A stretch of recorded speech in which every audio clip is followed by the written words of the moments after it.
మీరు చెప్పండి, అడగండి, మన సూటిగా సమాధానం చెబుతారు. బ్రహ్మనాయుడు ఈ కండిషన్స్ ఎందుకు అడుగు, చెప్తాను అంతే. గారు ఒక్క విషయం, మీ పార్టీ మీద అసమ్మతి గళాన్ని వినిపించినటువంటి ఆ రోజు ఎంపీగా ఉన్నటువంటి నర్సాపురం ఎంపీగా ఉన్నటువంటి ప్రస్తుత ఎమ్మెల్యే రఘురామకృష్ణరాజు గారిని ప్రభుత్వాధినేతకున్న జగన్మోహన్ రెడ్డి గారి యొక్క డైరెక్షన్ లో ఆయన మీద పోలీస్ కస్టడీలో మ్యాన్ హ్యాండ్లింగ్ జరిగినటువంటి మాట వాస్తవం కదా? ఈ రోజు మళ్ళీ ఆయన హైకోర్టులో దానికి సంబంధించి కేసు వేసినటువంటి పరిస్థితి లేదా? మీ పార్టీకి సంబంధించిన అనంతబాబు గారు ఒక వ్యక్తిని డోర్ డెలివరీ చేసిన ఆరోపణలు ఎదుర్కొన్న తర్వాత కూడా అతను ఇంకా దోషి నిర్దోష అని రెండు కూడా ఏది ప్రూవ్ అవ్వలేదు. ఆయన ఆరోపణలు ఎదుర్కొంటా ఉన్నారు, కేసు కోర్టులో ఉంది.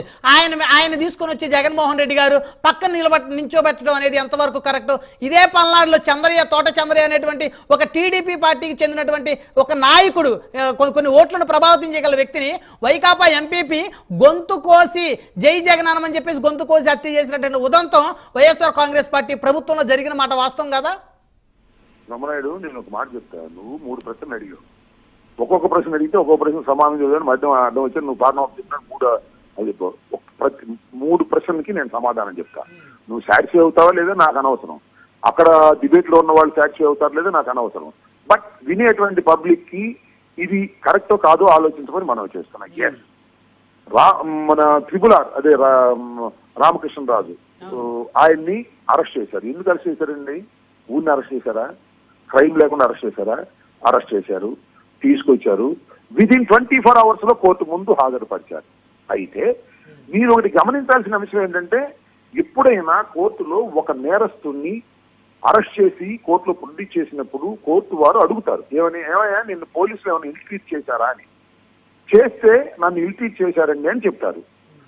చేసినప్పుడు ఇల్ట్రీట్ చేశారంటే తిట్టారా కొట్టారా అని అడుగుతారు. కొట్టారంటే ఇమీడియట్ గా హాస్పిటల్కి పంపుతారు. అదే విషయం ఈ రాజు గారి విషయంలో జరిగింది. రఘురామరాజు గారును ఏం చెప్పారు? నన్ను కొట్టారండి పోలీసులు, హింసించారండి అని చెప్పారు. ఎమ్మటే కోర్టు వారు హాస్పిటల్కి పంపించారు. డ్యూ ప్రాసెస్ లో జరుగుతుంటది, జరిగింది. అది ఈ ఇక్కడ సర్టిఫికేట్ కొట్టింది లేదు, ఇక్కడ తేల్చారు. వినండి, కొట్టారా లేదా నువ్వు నేను చెప్తావు. నువ్వు చూసావా? ఎందుకన్నా హాస్పిటల్లో సర్టిఫికేట్ చూసిందా, సర్టిఫికేట్ చెప్పిందా? That will be decided in the court. ఆయన కొట్టారు అని చెప్తున్నాడు, పోలీసు వారు కొట్టలేదని చెప్తున్నారు. Who can decide it? నువ్వు నేను డిసైడ్ చేస్తాం డిబేట్ లో. అది తర్వాత ఆయన ఇవాళ కేసు పెట్టాడు. ఎప్పుడు 3 సంవత్సరాల తర్వాత జగన్మోహన్ రెడ్డి గారి మీద యాక్షన్ పెట్టాడు. విన్నారా? ఆ కేసు ఇంతవరకు ఏమి యాక్షన్ తీసుకోలేదు. యాక్షన్ తీసుకోవాలిగా. మరి మీ ప్రభుత్వం వచ్చింది, వాళ్ళ ప్రభుత్వం what they have not taken action అంటే ఇట్ ఇస్ ఎ ఫాల్ట్ అనేది అర్థం.